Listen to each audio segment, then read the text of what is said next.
The census count records the very first time in the USA where the population surpassed 1 million in population. Prohibition begins with the 18th Amendment, making alcohol illegal, and the USA Postal Service makes a rule where children may not be sent via parcel service. The year is 1920, and this car could be bought at your Hupmobile showroom. But before getting into all of it, I'm Jay. Welcome to What It's Like, the automotive channel that covers all of the lost and forgotten brands, history, specs, design. Sometimes it's like seeing these cars for the very first time. We post between 4 and 5 episodes each week, with engine episodes generally on Wednesdays. And an all-new segment series is coming starting on Monday, June 24th at 8 p.m. Eastern Time. And this will be the same format as the engine episodes, going to make Motorcycle Mondays a weekly thing. But we might push the engine episodes back until Friday.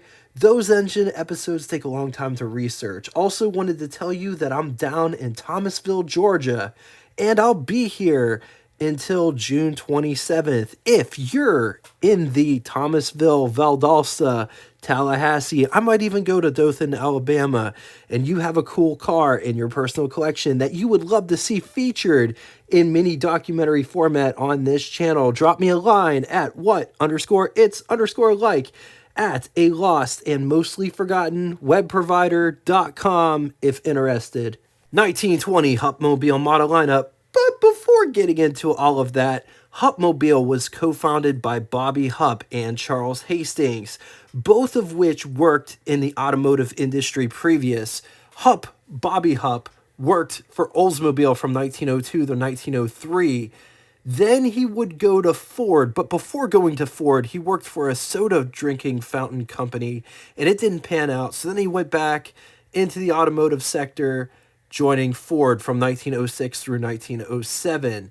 Then he would go to Regal Motor Car Company in 1907 through 1908 before deciding that he could probably do better in the car business himself. Money is always an issue, so he would partner with Charles Hastings, who also previously worked for Oldsmobile. In 1909, they would put up $8,500 in capital, which would be equivalent to $293,361.15 in today's money. And it really sucks when you look at this number that you could start a car company with that. Inflation and regulations suck. I said what I said. They soon were joined by a group of investors. Bobby Hupp was vice president of Hupmobile. They had an elected president, and Charles Hastings was assistant general manager. Hupmobile's very first model was the Hupmobile Model 20, which was a two-door runabout. It was their first model, and it premiered at the Detroit Auto Show. Only one was built at this point in time. If anybody wanted to buy the car, they would put down a deposit of $50 for the car. In the very first year, Hupmobile would produce 1,600 vehicles. In 1910, production would increase to over 5,000 vehicles. In 1911, Hupp would pioneer the use of all-steel bodies. Also in 1911, Bobby Hupp would sell his shares in Hupmobile and quit his own company. After a disagreement on the trajectory or future of the company, Bobby wanted to sell a cheap, lightweight car. Everyone else wanted to go down the luxury car segment, so Bobby sold his stock shares and would make a new company that sold electric cars under Hupp Yates. Hupp Motor Car would sue Hupp Yates over the name. Bobby Hupp stated that he named Hupp Yates after his brother, not after him. The courts didn't buy that, and they forced Hupp Yates to change their name, which they would change their name to RCH for Robert C. Hupp. Hupp Yates would build electric cars from 1911 through 1919. Most electric cars back in the day had a 50-mile range. The Hupp Yates could go anywhere from 75 to 90 miles on a charge. Bobby Hupp would end up quitting that company as well to join Monarch Motor Company with his brother-in-law Joseph Bloom. A year later, Monarch went bust. Hupp would try one more time in 1917 with Emerson Car Company. The Hupp Motor Car Company would move to East Milwaukee at Mount Elliott. Hupp would hit 15,000 units in 1921, 65,000 units by 1928. With all of the extra capital, Hupp was able to buy Chandler Motor Car Company to produce more vehicles. The company would continue to build cars in the luxury field. In 1929, they would produce more than 50,000 cars. But that number would fall drastically. The stock market would crash in 1929, and that had a lot to do with Hupmobile's demise. Hupmobile would file for bankruptcy in 1940 and would exit Chapter 11 bankruptcy in 1941. They decided to shift their focus from cars to air conditioning and heating units. But they did make auto parts for other manufacturers and built vehicles under government contract during World War II. Midland Steel Products bought the old Hupmobile facility in 1950. In 1955, Hupp became part of Gibson and Easy Home Appliances. In 1967, Hupp became a division of White, later getting reduced to a subsidiary, which in the 1990s, White would drop Hupp name from the subsidiary list. Which brings us to the 1920 Hupmobile model lineup, consisted of just the Series R, which was offered from 1917 through 1925, was offered in body styles such as, but not limited to, chassis, roadster, coupe, tourer, sedan. Let's talk specs. It rides a wheelbase of 115 inches.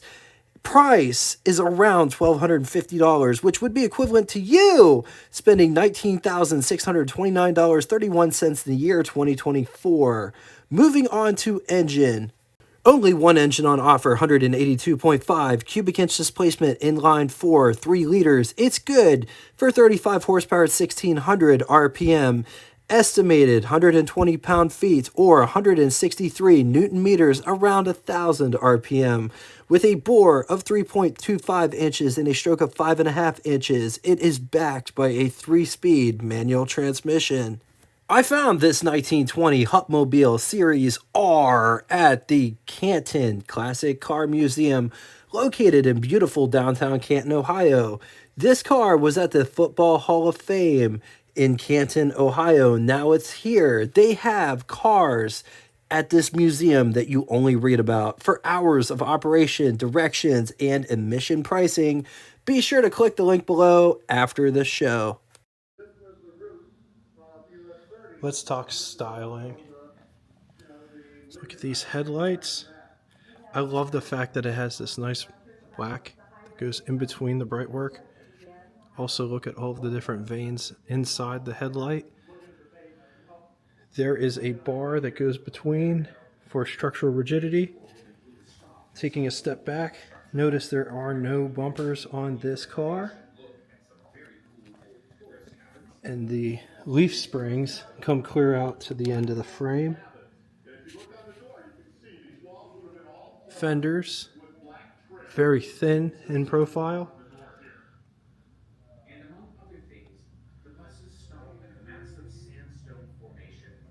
Honeycomb grille. Going up to the Hupmobile badge and motometer.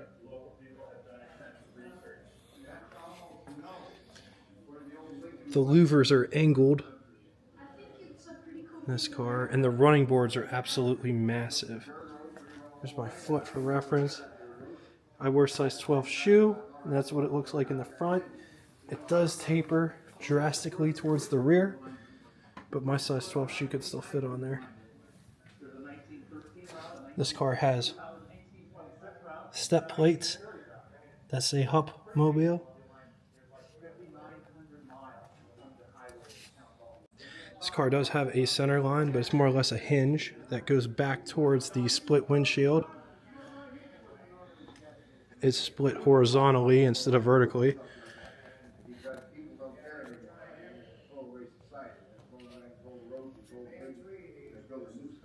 Windshield wipers are mounted at the top.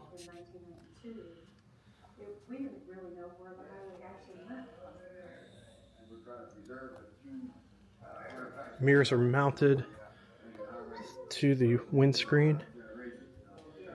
Notice this car does not have any external door handles. It's a touring car, so the top sits right here.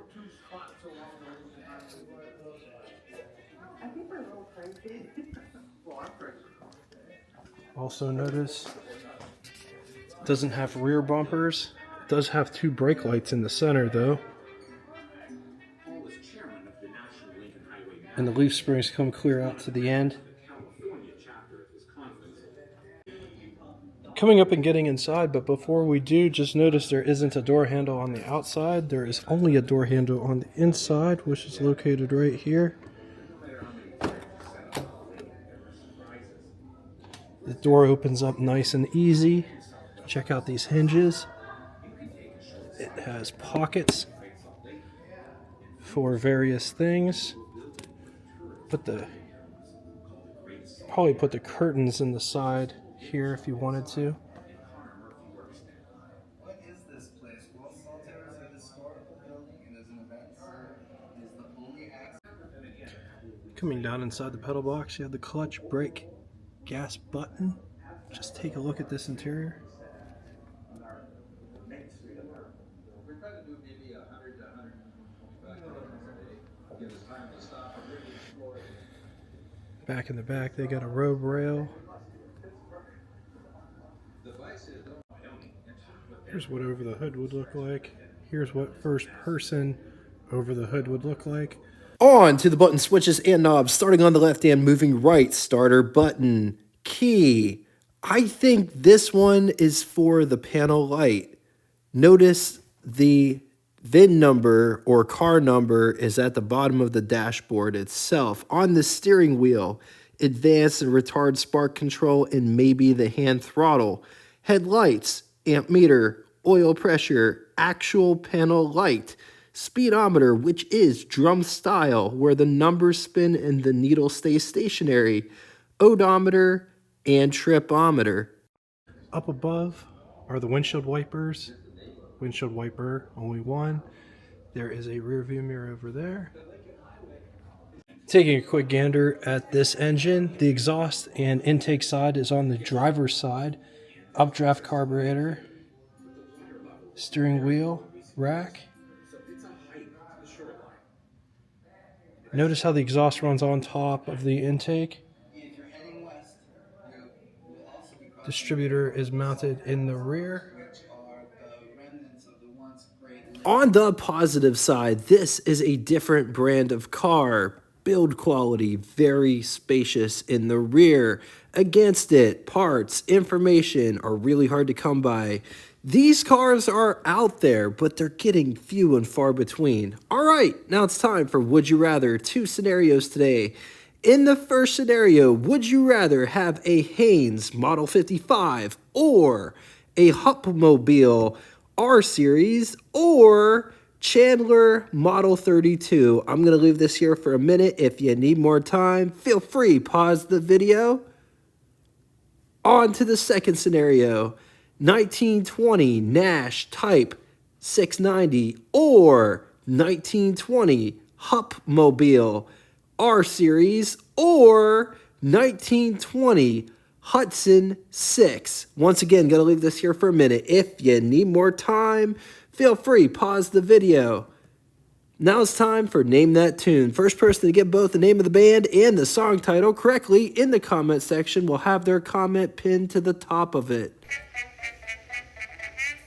Thank you all so much for coming out and watching this. If you'd like to get in touch with me, shoot me an email at what_it's_like@yahoo.com. You can always post a comment in the comment section. And I try to run this car channel more like a car community where everybody is involved. I absolutely love reading the stories. I love reading your comments. Thank you all so much for making this a car community. Until next time, until tomorrow for our Motorcycle Monday, which will be featuring Indian Motorcycle. I'll see you then. Toodaloo!